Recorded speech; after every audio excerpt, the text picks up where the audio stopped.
Hello everyone, I'm Farhana, a second-year PhD student at Cornell University. Today I'll be presenting our paper, Decolonizing Content Moderation. Does uniform global community standard resemble utopian equality or Western power hegemony?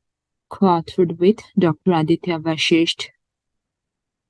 I will start with Shahid's story, who went to a picnic and posted his picture of crossing a small river on Facebook that looked something like this. For caption, Zahid added a line from a famous Bengali poem that literally translates to "The cows and cars cross the river." The post was removed for violating Facebook's community standards on bullying, as it assumed Zahid's caption compared human subjects to animals. This example shows that the current content moderation system often fails to capture the sociocultural nuances, misinterprets individual intent, and cultural references. In fact, the lack of appropriate moderation policies have led to grave consequences in many Global South countries that are significantly at risk. Besides, platforms have been critiqued to use their moderation power and technology to crack down on content from marginalized communities. Lately, many researchers have investigated the harms of moderation and proposed different frameworks to rethink the design of content moderation.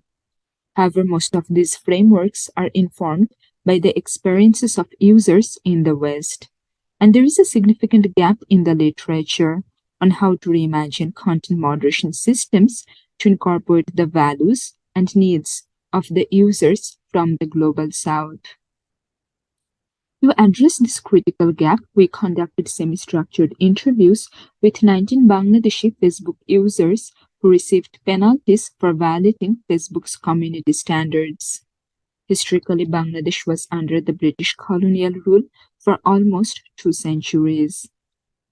We built upon the experiences of Bangladeshi Facebook users to examine how current content moderation systems propagate historical power relations and patterns of operation.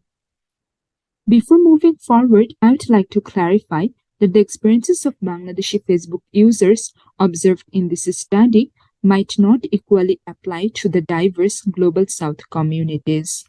Rather, we expect that a critical decolonial lens will help us question the status quo and steer conversation in the right directions to do more work with users from diverse Global South regions. Now, we'll discuss the experiences of some of our participants. Raza created a Facebook album on village photography, but Facebook deleted it as one of the images of village kids swimming in the pond violated Facebook's community standards on child nudity.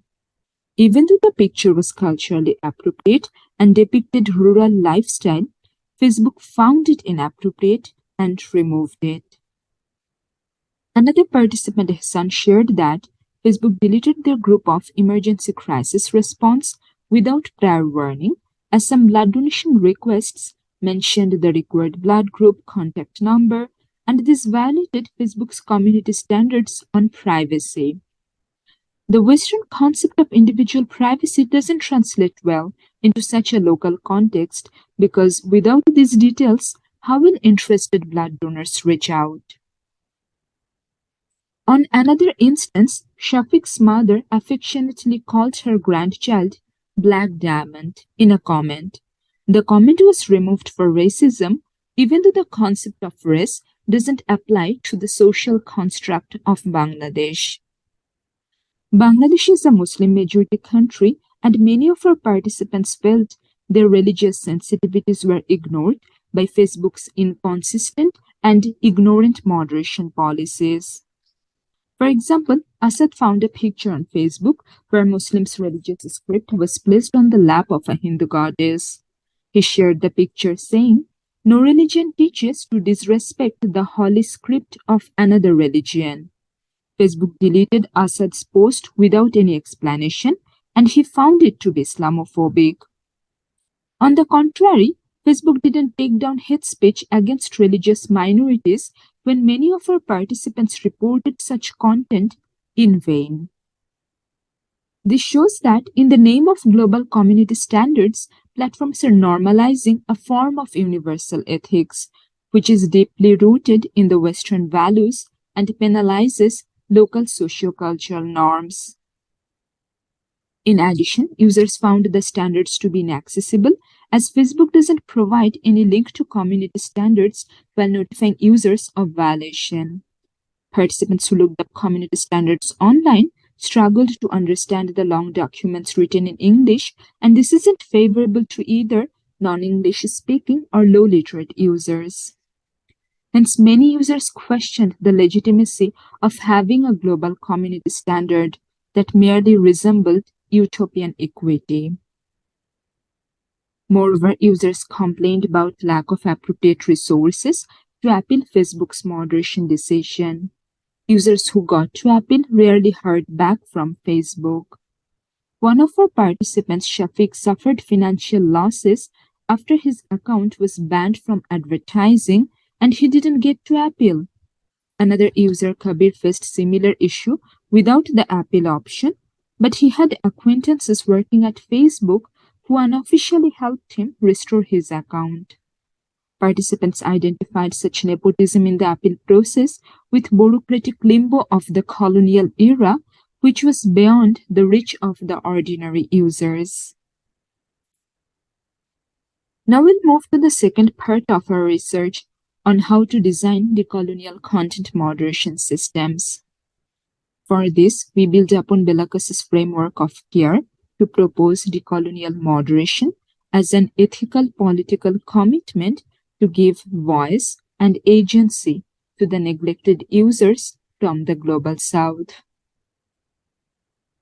First, platforms like Facebook need to shift their paternalistic attitude and do more than appointing a few tokenistic local experts to understand the specific needs of the local community. They should increase transparency about the internal working process and power asymmetries shaping the community standards, and properly communicate why they made certain norms and how these norms would help the community. Many of our participants critiqued the linguistic discrimination by platforms' automated moderation algorithms that misinterpreted cultural context. Belakasa points that the rapid innovation-driven popular AI systems represent an objectified, market-dominated form of care. Hence, platforms need to adopt fairness-aware computing approaches to learn how historical biases shape moderation outcomes and enact participatory design practices by allowing stakeholders to define fairness in their own terms. They need to be more transparent about what training and test data they use, the error rates of their models, and how they encode fairness in different cultural contexts and geographies. As our participants noted the dramatic impact of unjust and unfair restrictions on their well-being, platforms need to listen with care to the concerns of the users in the Global South. Belakasa discusses that listening with care is an active political process that shapes whose and what concerns are ratified. From a decolonial point of view, platforms should shift from punitive measures to more restorative justice approaches. Moreover, platforms need to give users more time and resources to appeal the restrictions and follow up with them. Such affective and non-paternalistic care-based measures are needed not only to decolonize content moderation, but also to preserve human dignity. We have more critical and interesting findings in our paper that we couldn't cover here. Please read our paper and share your thoughts with us. Thank you.